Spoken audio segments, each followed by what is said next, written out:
Hello, fellow classmates. This is Jonah O'Neill, and this is my presentation on the appropriation of AAVE and Black language. So strap in and let's get into it. I guess some background information on AAVE. It stands for African American Vernacular English. I've also heard BVE thrown around before, Black Vernacular English, but there's a lot of different terms for things. We're just going to use AAVE because that's what a lot of the literature uses. There are basically two hypotheses of origin. It either started as a dialect that enslaved Africans learned from their English slavers, which really takes the agency away from African Americans and puts it on their slavers. And there's also the Creole hypothesis, which I enjoy a lot more.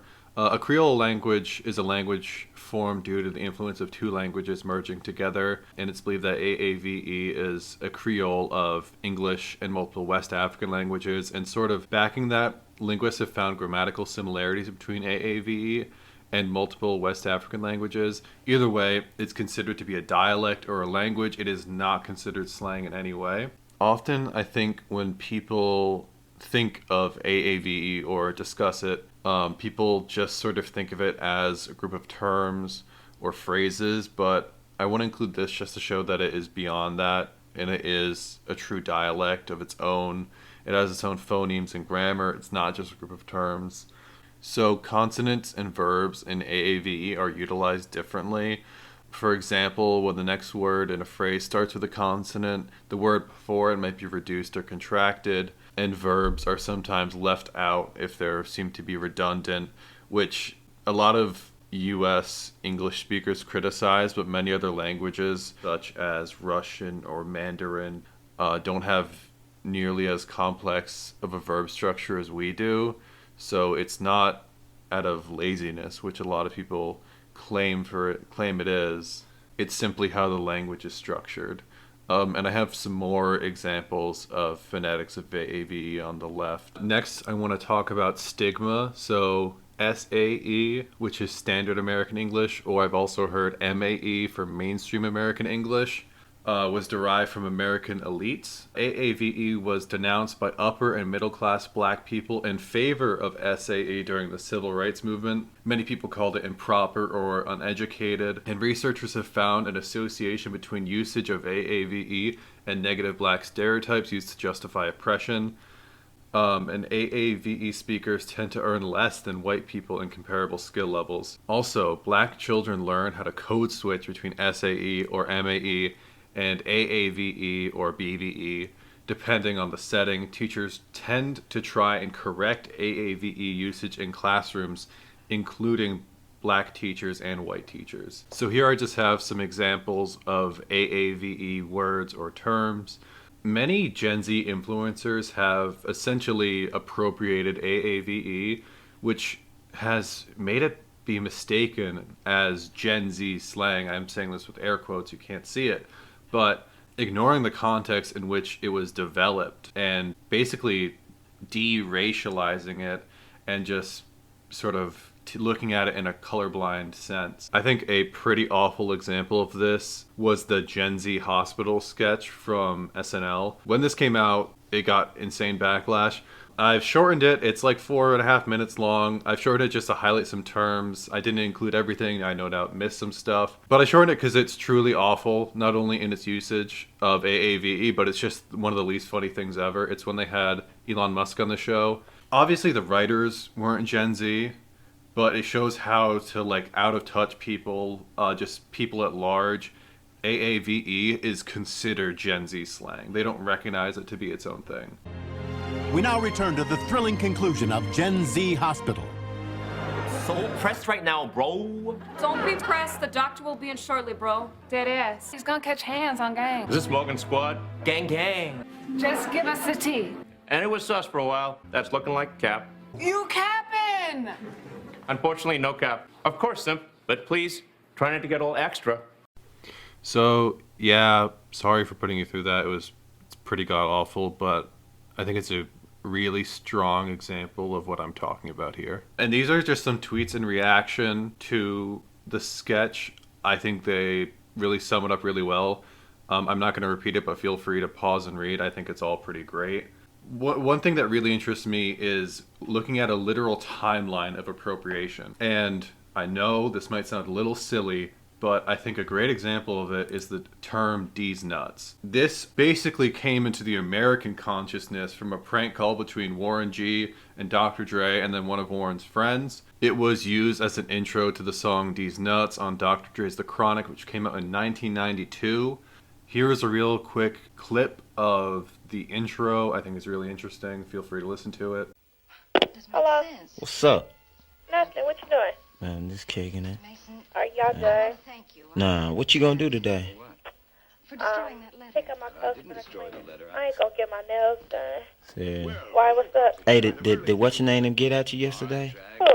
These nuts. Aw, shut up. Soon after that, it entered the local Californian AAVE lexicon or the West Coast AAVE lexicon. It's a little difficult to track. In an interview over 2 decades later, Warren states that he came up with the joke on a whim, but the phrase actually has a longer history than that. This took a long time for me to track down, and I couldn't track down the book itself, but the phrase was cited in a Bermudan English dialect as far back as 1985, and there's an example of it at the bottom of the screen. So after Dr. Dre's album came out, it stayed in the local AAVE lexicon until on March 20th, 2015, Instagram comedian Welvin DeGrade uploaded a video to his Instagram account. I'll play it here. Cause something came in the mail today. I did. These nuts. Got him!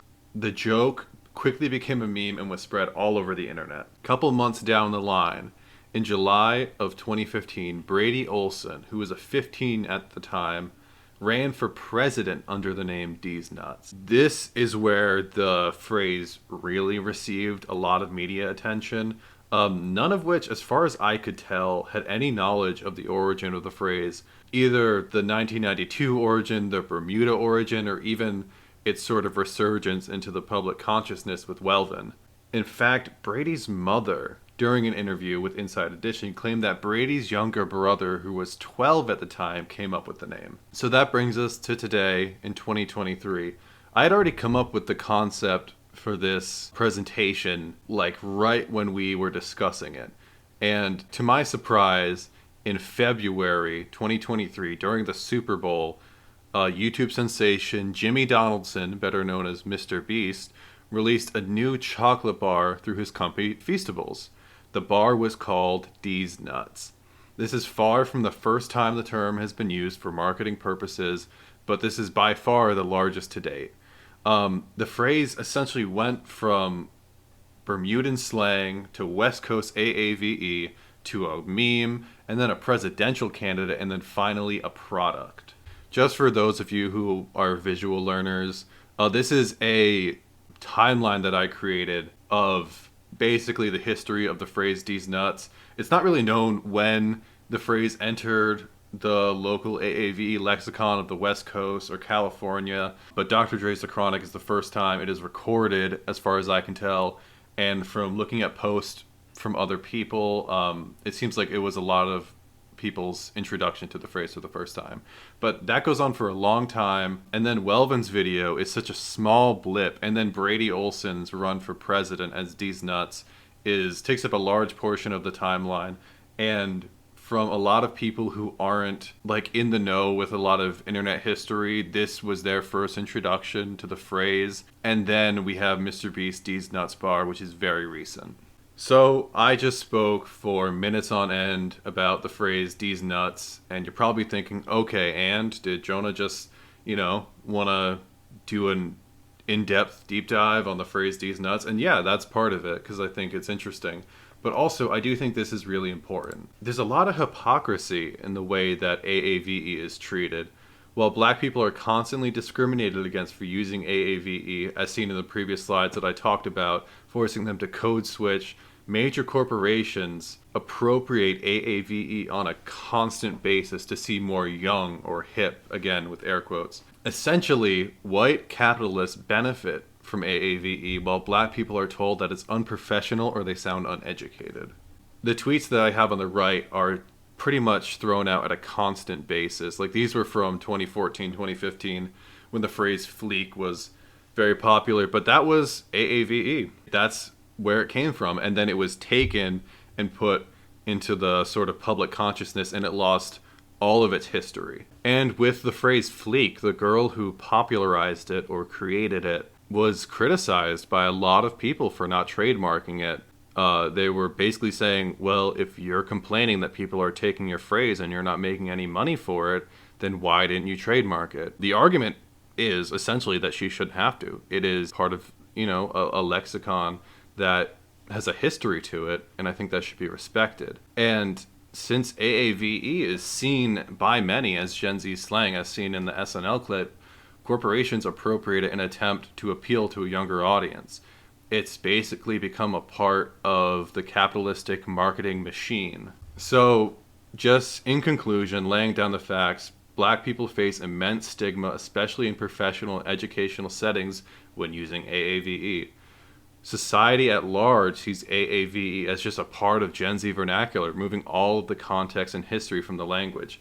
The D's Nuts example shows the timeline and process of AAVE being appropriated and commercialized and basically being scrubbed of its entire history. Corporations appropriate AAVE on a constant level as a marketing strategy in order to appeal to young people, further reinforcing the misconception that AAVE is Gen Z slang. So something that I struggle with this is what to do next. To be honest, I'm not super sure. By including, Brady Olson and Mr. Beast, I don't mean to vilify them in any way. Especially not Brady Olson. I mean, the kid was 15. I don't think he really understood what he was doing. But they are part of the problem. And I think a lot of that has to do with, as everything, and I'm sure this feels kind of tired to say, is with education and awareness. So I didn't include this in this presentation because this is very modern and it's kind of hard for me to track. But there's this phrase going around called the light skin stare, which was basically invented in the Black community as a colorist sort of statement. But you can find videos made by white children using the light skin stare phrase and saying it in like really weird ways, not understanding the context behind it, not understanding that it's colorist and racist. And it's very strange because these children obviously don't understand the context behind it. And I don't want to just be like, hey, stop saying that, or like tell them to stop, because that doesn't really work with kids. And they don't really want to listen to me talk about, the history behind a phrase. So I think since this problem starts with children, it's really hard for me to think of a way to address. I'm sure there are ways in the education system to address it, like incorporating more courses in awareness as in early education. But one thing that makes that very difficult is that language is constantly evolving, especially in the internet age and on Twitter. And Twitter is where a lot of language is formed, really. It's a place where people communicate like a town square, and a lot of people are exposed to language there, and you can't really, give someone the entire context and history behind a word in a single tweet. Nor, if you did, I don't think people would pay attention to that. So I'm really drawing a blank here because I believe that educating will help, especially with older phrases that have a history that you can understand. But with the ever-shifting sort of field of language, I really can't think of too many ways to address it aside from in the moment. And a lot of people don't want to listen in the moment. So sort of going along those lines, all of the literature that I've found has just been about how AAVE is being appropriated and stolen and passed off as Gen Z slang. But none of them have any sort of action plans of what we can do going forward, or any, implications for the future, which is kind of concerning because it seems like people are presenting a problem, but no one is really able to come up with any solutions, myself included. If you have any thoughts regarding this, I'm really interested in hearing them. There should be a way to respond to this, I'm pretty sure, or we could talk about it in class or whatever. But anyways, this is the end of my presentation. I'll have my work cited on screen. Feel free to check out any of the sources. A lot of them have very interesting comment sections. Some for the better and some for the worse. Some of them make you really lose faith in humanity, but I implore you to explore. I did a lot of research, so there's some great sources to look into, but either way, have a good day, peace out, and good night.